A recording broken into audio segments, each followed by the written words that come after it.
भारत में जो धमाका हुआ दिल्ली में, उस धमाके के बाद अब जांच तेज हो गई है। एक गाड़ी में धमाका हुआ, आसपास 6 गाड़ियां उसके चपेट में आई थी।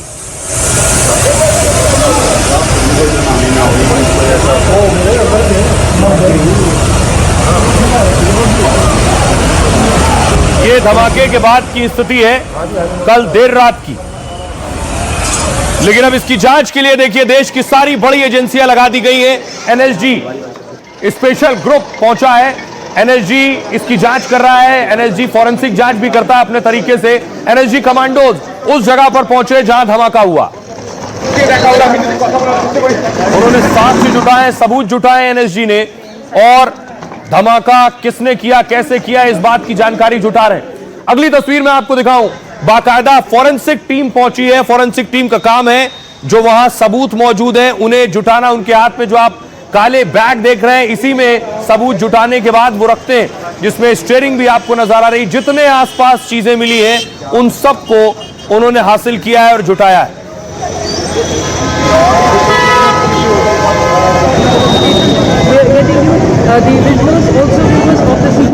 तो न सिर्फ एनएसजी फॉरेंसिक टीम बल्कि दिल्ली पुलिस भी अपने स्तर पर एक्शन ले रही है। दिल्ली पुलिस, उत्तर प्रदेश एटीएस और हरियाणा पुलिस भी इस मामले में एक्टिव हो गई है।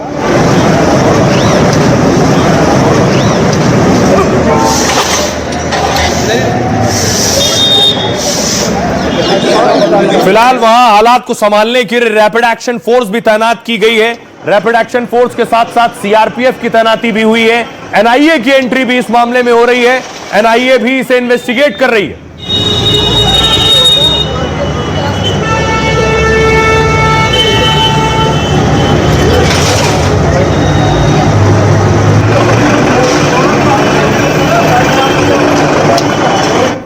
अब देखिए जरा देश की कौन कौन सी एजेंसियां जांच कर रही हैं। ये एनआईए आप देख रहे हैं, घटनास्थल पर एनआईए पहुंची। दिल्ली में हुए धमाके की जांच की जिम्मेदारी एनआईए को सौंप दी गई है और एनआईए आतंकी मामलों की जांच करने वाली देश की सबसे बड़ी एजेंसी है। 2008 में 26/11 मुंबई अटैक के बाद इसका गठन किया गया और दिल्ली में स्पेशल सेल के साथ एनआईए धमाके से जुड़े सुराग ढूंढ रही है। एनआईए की एक टीम ने कल ही धमाके वाली जगह का भी दौरा किया।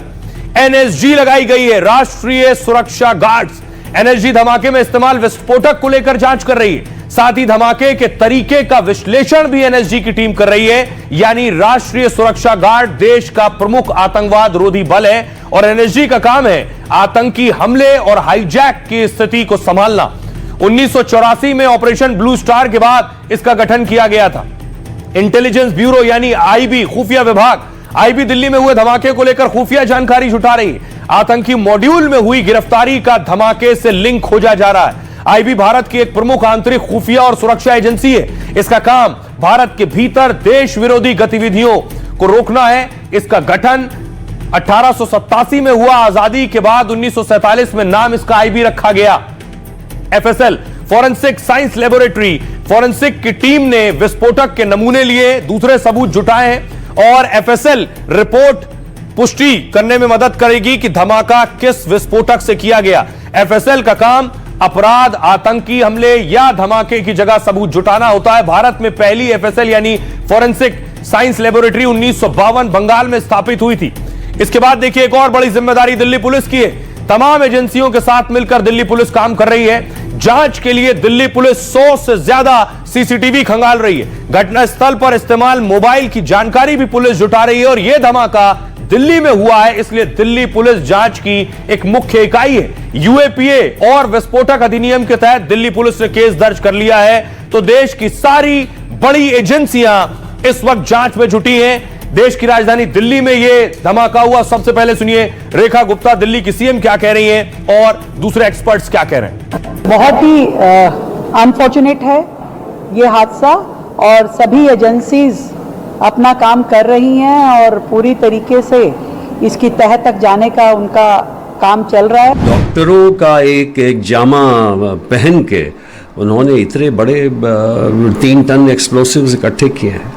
तो इससे ये जो है ये ख़तरनाक मॉड्यूल है और इसके जो तार इस इन्वेस्टिगेशन से जुड़ रहे हैं तो उससे ये पता लगेगा कि ये कहाँ कहाँ ऐसे बड़े बड़े शहरों में दहशतगर्दी फैलाना चाहते थे। जी अब आइए आपको दिखाने जा रहा हूं उस चेहरे को जिस तक एजेंसियां पहुंच चुकी हैं। जो गाड़ी चला रहा था i20 जिसने धमाका किया, उसका नाम है उमर, डॉक्टर उमर। डॉक्टर उमर ने ही धमाका किया है। यही i20 गाड़ी चला रहा था। क्या ये गाड़ी में मौजूद था? क्या ये फिदाइन है? ये पेशे से डॉक्टर है, MBBS की पढ़ाई की है इसने, पुलवामा से इसका ताल्लुक है। और उमर मोहम्मद i20 चला रहा था जिसमें धमाका हुआ। माना जा रहा है कि उमर की भी धमाके में मौत हो गई है। उमर के जो शव मिला है उससे उमर की मां के DNA लेकर सैंपल का मिलान किया जा रहा है कि गाड़ी उमर ही चला रहा था। दावा इसलिए किया जा रहा है, ये तस्वीर देखिए, ये लाल किले की जो पार्किंग है वहां इसने ये गाड़ी खड़ी की थी, उसकी आखिरी तस्वीर है। ये वही i20 है, 426 नंबर की गाड़ी। आगे आप देख रहे हैं उमर गाड़ी चला रहा है, हाथ निकाल रखा है, टोल की जो पर्ची है उसका पैसा दे रहा है। यहां पर इसने लगभग 2 से 2.5 घंटे ये पार्किंग में खड़ा रहा है। बताया जा रहा लगभग 3:19 से लेकर 6:28 तक इसी पार्किंग में गाड़ी में ही बैठा रहा है उमर। अब आइए आपको बताऊं ये गाड़ी कैसे पहुंची लाल किले तक। लाल किले तक पहुंचने के लिए सबसे पहले देखिए दिल्ली में दाखिल हुई है। बदरपुर टोल बूथ से सुबह 8:13 पर दिल्ली में दाखिल होती है। उसके बाद ये ओखला इंडस्ट्रियल एरिया 8:20 पर पहुंचती है जहां पेट्रोल पंप है, और पार्किंग एरिया में पहुंची लाल किला परिसर में दोपहर 3:19 पर लाल किले के परिसर में थी। उसके बाद 3:19 से लेकर शाम 6:28 तक पार्किंग में रही और 6:28 पर पार्किंग से बाहर निकली है। और 6:28 के बाद लाल किला मेट्रो स्टेशन के बाद शाम 6:52 पर ट्रैफिक सिग्नल पर धमाका हुआ है।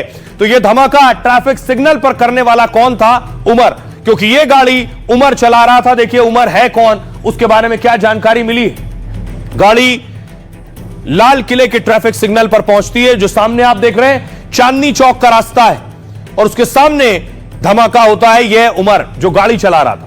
दिल्ली धमाके में जिस कार का इस्तेमाल हुआ वो यही शख्स चला रहा था। इसका नाम डॉक्टर उमर है, पेशे से डॉक्टर है। जिस वक्त धमाका हुआ डॉक्टर उमर मोहम्मद कार में था। पुलिस के मुताबिक उमर ने फिदाइन यानी आत्मघाती हमला किया है। धमाके से पहले करीब 2.5 घंटे तक उसकी कार पार्किंग में खड़ी थी, लेकिन डॉक्टर उमर एक पल के लिए भी कार से बाहर नहीं निकला। एजेंसियां पता कर रही हैं कि वो किसी निर्देश का इंतजार कर रहा था क्या। किसी ने उससे कहा कि पार्किंग में बैठे रहो, जब मैं कहूं तब बाहर निकलना, उसके बाद बाहर निकला है, तो वो शख्स कौन है? या फिर पार्किंग में से खास वक्त और मौके की तैयारी में था। जम्मू कश्मीर के पुलवामा का रहने वाला उमर पेशे से डॉक्टर है। श्रीनगर मेडिकल कॉलेज से पढ़ाई की है और अनंतनाग में डॉक्टर था। बाद में अल फलाह यूनिवर्सिटी के मेडिकल कॉलेज में पढ़ाने लगा। एजेंसियों के मुताबिक फरीदाबाद में आतंकी नेटवर्क से जुड़ा था। मतलब जहां 3000 किलो से ज्यादा विस्फोटक मिला उसमें शामिल था उमर भी। उसके आतंकी नेटवर्क के 2 डॉक्टरों को पुलिस ने गिरफ्तार कर लिया पहले। तो क्या इसलिए डॉक्टर डेथ ने तुरंत कार धमाके का प्लान बनाया? दिल्ली से हरियाणा और जम्मू कश्मीर तक इस मामले की जांच और तेज हो गई है। उमर के शव की पहचान के लिए उसकी मां का DNA लिया गया है, जबकि उमर के पिता और करीबियों को हिरासत में ले लिया गया है। पुलिस और एजेंसियां पता कर रही हैं एक डॉक्टर आतंकी आखिर कैसे बन गया। और सोचिए जहां यह धमाका हुआ वो जगह कितनी सेंसिटिव है, कितनी संवेदनशील है। देश की राजधानी दिल्ली में धमाका होना छोटी बात नहीं है। धमाके वाली जगह से जामा मस्जिद सिर्फ 1 किलोमीटर दूर थी, कुछ 100 मीटर पर लाल किला है। धमाके वाली जगह से चांदनी चौक मार्केट 3-3.5 किलोमीटर दूर थी। जहां धमाका हुआ वहां से पुरानी दिल्ली रेलवे स्टेशन लगभग 3 किलोमीटर 300 मीटर पर था। ब्लास्ट की जगह से 5 किलोमीटर दूर इंडिया गेट है। और जहां धमाका हुआ वहां से देखिए जरा, वहां से प्रधानमंत्री ऑफिस 8.3 किलोमीटर दूर है ब्लास्ट की साइट से। राष्ट्रपति भवन भी ज्यादा दूर नहीं है, 10 किलोमीटर दूर है। यहां तक पहुंचा यह गाड़ी लेकर। पीएम आवास भी 11 किलोमीटर दूर है इस धमाके वाली साइट से। तो सारी बड़ी जगह बहुत नजदीक थी जहां ब्लास्ट किया गया। आइए अब आपको सुनवाता हूं जो इस धमाके में शामिल था, जो मारा जा चुका है उमर, ऐसा दावा है। उनका परिवार क्या कह रहा है? मुझे तो नहीं लगता, क्योंकि जिस टाइप का वो इंसान था मुझे हैरत हो रही है। फरीदाबाद में नौकरी कर रही थी पिछले 1.5 साल या 2 साल से, क्योंकि मेरा बेटा भी 2 साल का है। उससे पहले वो जीन से अनंतनाग में था। मैं क्या कह सकती हूँ इसके हवाले से? बस मैं यही कह सकती हूँ कि टाइप का वो इंसान था ही नहीं।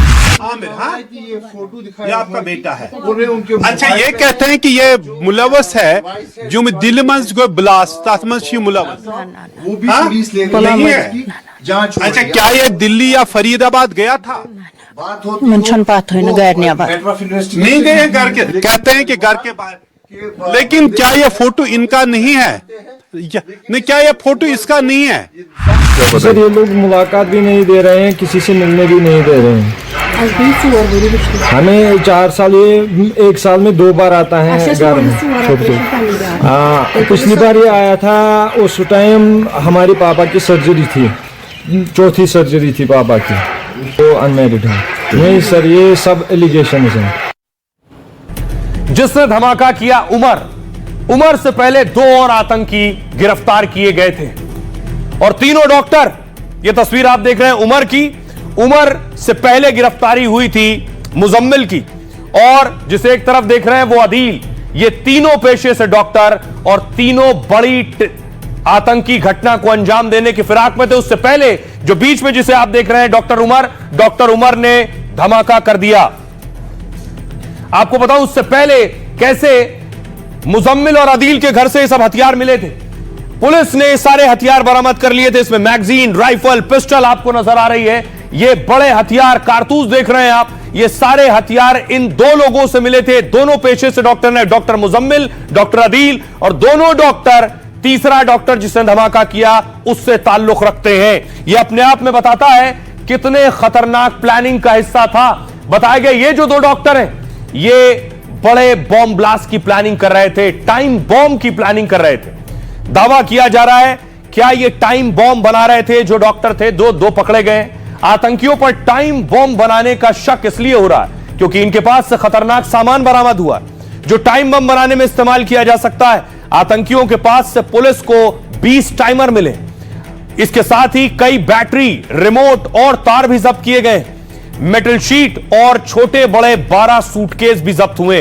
यह सामान देखकर लगता है जैसे टाइम बम बनाने की तैयारी कर रहे थे। आतंकियों से आईडी बनाने वाला विस्फोटक और हथियार मिला है। यह भारत में अब तक की सबसे बड़ी रिकवरी मानी जा रही है क्योंकि पुलिस ने करीब 30 क्विंटल विस्फोटक जब्त किया है। 30 क्विंटल। मुजम्मिल के 2 ठिकानों से कुल 2929 किलो विस्फोटक मिला है। पुलिस की शुरुआती जांच में यह अमोनियम नाइट्रेट का दावा है। सफेद दानों वाला यह पदार्थ विस्फोटक बनाने में इस्तेमाल किया जाता है। इसके अलावा पुलिस ने कई हथियार भी बरामद किए। इसमें एक असॉल्ट राइफल है जो गोलियों की बौछार कर सकती है। असॉल्ट राइफल की 3 मैगजीन और 83 कारतूस मिले हैं। इसके साथ ही एक पिस्टल और उसके 8 राउंड कारतूस मिले। 2 एडिशनल मैगजीन, 2 काली कारतूस भी बरामद हुए। यह सारा सामान बमुश्किल 15 दिन पहले राजधानी दिल्ली से करीब फरीदाबाद लाया गया था। महिला सहकर्मी की हरियाणा नंबर वाली कार भी एक जब्त की गई है। और उसके बाद यह बता रहा है ये सारे जो डॉक्टर्स हैं ये मिलकर कितनी बड़ी साजिश कर रहे थे। सुनिए जरा एक्सपर्ट्स क्या कह रहे हैं। It is something that a matter of tremendous relief, but यह कुछ छूकर निकल जाने जैसा था। यह एक चेतावनी थी कि दुश्मन दरवाजे के अंदर है।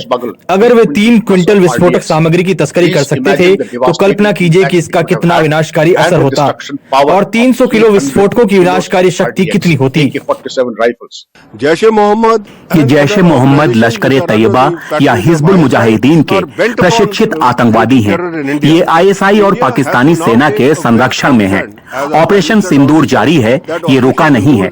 भारत ने पाकिस्तान को एक मौका दिया है और यह भी स्पष्ट कर दिया है कि अगर कोई आतंकवादी हमला या ऐसा कोई दुस्साहस हुआ तो इसे युद्ध कार्रवाई माना जाएगा। Pakistan ISI and Pakistan establishment is not going to stop. अब सोचिए जरा, कल यह खबर मिली कि लगभग 2900 किलो, मानिए 3000 किलो विस्फोटक मिला है इनके पास से। इन डॉक्टर्स के पास से 3000 किलो विस्फोटक। बाकायदा कई बड़ी बड़ी टीम पहुंची थी एजेंसियों की जिन्होंने ये विस्फोटक बरामद किया है।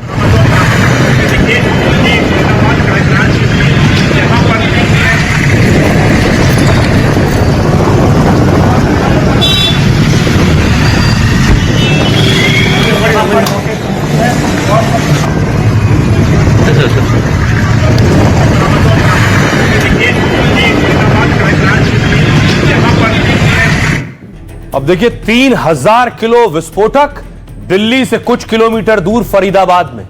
इसका मतलब समझते हैं आप? 3000 किलो विस्फोटक का मतलब है बड़ी तबाही। अमोनियम नाइट्रेट को आरडीएक्स के विकल्प की तरह इस्तेमाल किया जाता है। उद्योग और खेती में इस्तेमाल होने से यह आसानी से उपलब्ध हो जाता है। खेती में उर्वरक के रूप में अमोनियम नाइट्रेट का इस्तेमाल किया जाता है। वहीं उद्योग में इसका इस्तेमाल खनन, निर्माण, खुदाई के काम में होता है। इसके अलावा आतिशबाजी और कीटनाशक में भी इसे इस्तेमाल किया जाता है। देश में अमोनियम नाइट्रेट का व्यापार इफ्को और एनएफएल जैसे करते संगठन अमोनिया नाइट्रेट खुद विस्फोटक नहीं लेकिन धमाके में मदद करता है। डीजल या किसी दूसरे फ्यूल के साथ मिलकर यह बम में बदल जाता है और इसी वजह से आतंकवादी इसका इस्तेमाल आईडी बम बनाने में करते हैं। इसमें विस्फोटक के लिए ऑटोमेटिक या मैनुअल डेटोनेटर इसमें लगाया जाता है। डेटोनेटर सक्रिय करती है अमोनियम नाइट्रेट, तेजी से ऑक्सीजन छोड़ता है जिससे फ्यूल ऑयल में आग पकड़ लेता है और इससे तेज धमाका हो जाता है। यह रिएक्शन बहुत तेजी से होता है और बहुत दबाव और गर्मी पैदा करता है। अमोनियम नाइट्रेट इतना ताकतवर है, सोचिए कि आसपास की चीजों को उड़ा देता है। 150 किलो अमोनियम नाइट्रेट से 2 से 3 किलोमीटर तक की तबाही मच सकती है, जबकि 3000 किलो अमोनियम नाइट्रेट से 1000 से ज्यादा बम बनाए जा सकते हैं और इन बम से कई शहरों में बड़ी तबाही लाई जा सकती है। दिल्ली में आपको याद होगा 2008 और 2011 में विस्फोट में अमोनियम नाइट्रेट का इस्तेमाल हुआ था। 2020 में लेबनान की राजधानी बेरूत में भी इससे बड़ी तबाही मचाई थी। 3000 टन अमोनियम नाइट्रेट में आग लगने से 200 लोगों की मौत हुई। अब दिल्ली में हुए धमाके में फिर अमोनियम नाइट्रेट का इस्तेमाल की आशंका है कि क्या वो अमोनियम नाइट्रेट इसका हिस्सा था? जहां ये 3000 किलो विस्फोटक लगभग छिपा कर रखा गया था, वहां हमारे सहयोगी मुकेश सिंह सेंगर पहुंचे। देखिए, इन्होंने बाकायदा साजिश के तहत ऐसी वीरान जगह, ऐसे गांव में विस्फोटक छिपाया था जहां किसी का अंदाजा और नजर भी ना जाए। सुनिए। ट्रक्स में लेकर यहां से गई है। आप देख सकते हैं कि घर के आसपास खेत हैं और बीचों बीच ये घर है, खेतों के बीचों बीच ये घर है जहां पर इस विस्फोटक को रखा गया था। तो अभी पुलिस जांच कर रही है कि आखिर विस्फोटक यहां पर कैसे पहुंचा और जो आतंकी हैं उनके निशाने पर क्या था, इतनी बड़ी मात्रा में विस्फोटक यहां पर कैसे लाया गया। देखिए, चारों तरफ खेत है, चारों तरफ खेत दिखाई देंगे और बीच में ये घर है जहां पर यह विस्फोटक रखा गया था।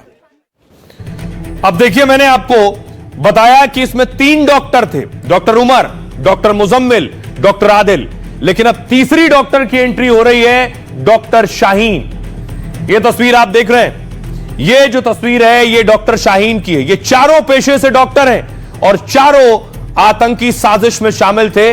डॉक्टर शाहीन की एंट्री हो रही है। अगली तस्वीर में आपको दिखाऊं कि कैसे ये तीनों एक अस्पताल से जुड़े थे। यह है अल फलाह हॉस्पिटल, फरीदाबाद में 70 गज में बना हुआ है। प्राइवेट हॉस्पिटल है, मेडिकल कॉलेज भी है, रिसर्च सेंटर भी है। ये दोनों आदिल, उमर एक साथ इस अस्पताल से ताल्लुक रखते हैं। अब देखिए, इसी अस्पताल में रेड हुई है अल फलाह में और जांच एजेंसियां जानने की कोशिश कर रही हैं ये आतंकी डॉक्टर यहां क्या दूसरे लोगों का भी ब्रेन वॉश कर रहे थे, कुछ और लिंक्स उनके मिल सकते हैं क्या, इसलिए एजेंसियां इस अस्पताल पहुंची आज।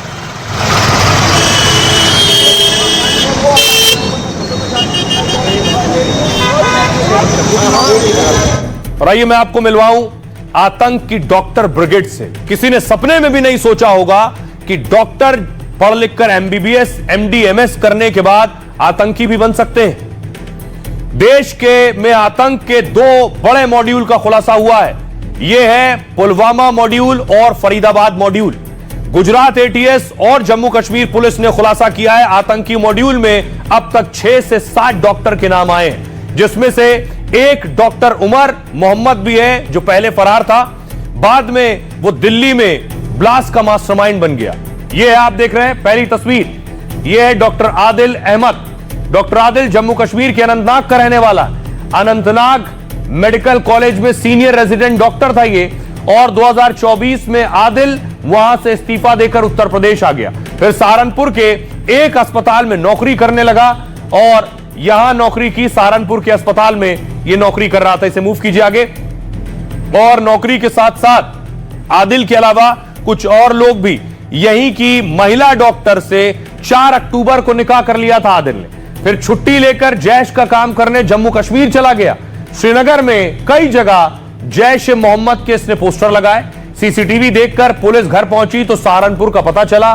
जब जम्मू कश्मीर पुलिस आदिल को पकड़ने सहारनपुर आई तब आदिल हनीमून पर जाने की तैयारी कर रहा था, लेकिन हनीमून पर जाने से पहले ही पुलिस ने इसे धर दबोचा है। सहारनपुर से अरेस्ट कर इसे कश्मीर ले जाकर पूछताछ हो रही है। अगला नाम है डॉक्टर मुजम्मिल का। डॉक्टर मुजम्मिल जम्मू कश्मीर के पुलवामा का रहने वाला है, लेकिन वो अभी हरियाणा के फरीदाबाद में रहता था। अल फलाह यूनिवर्सिटी में पढ़ाता और यहीं रहता था, लेकिन उसने 2 गांव में किराए पर कमरे ले रखे थे। दावा है दोनों घर विस्फोटक रखने के लिए किराए पर लिए गए। धौज गांव में 3 महीने पहले किराए पर कमरा लिया था। जिस घर में कमरा किराए पर लिया वो एक इमाम का है और धौज गांव के इस घर से पुलिस को 360 किलो विस्फोटक मिला, जबकि 4 किलोमीटर दूर तगा गांव से 2563 किलो विस्फोटक मिला है। पुलिस ने मकान मालिक इमाम को भी हिरासत में ले लिया है। डॉक्टर शाहीन सईद इसी गिरोह में गिरफ्तार महिला डॉक्टर शाहीन शाहिद है। पुलिस ने लखनऊ से शाहीन को गिरफ्तार कर लिया है। शाहीन पर आतंकी संगठनों से जुड़े होने के आरोप हैं। जैश और अंसार गजवाउल हिंद से तार जुड़े हैं, गजवतुल हिंद से, इसलिए पुलिस डॉक्टर शाहीन से भी पूछताछ कर रही है। जम्मू कश्मीर पुलिस ने एक और महिला डॉक्टर को उठाया है जो कि डॉक्टर मुजम्मिल की जान पहचान वाली बताई जा रही है। फिलहाल नाम उजागर नहीं किया है, लेकिन पुलिस पूछताछ कर रही है।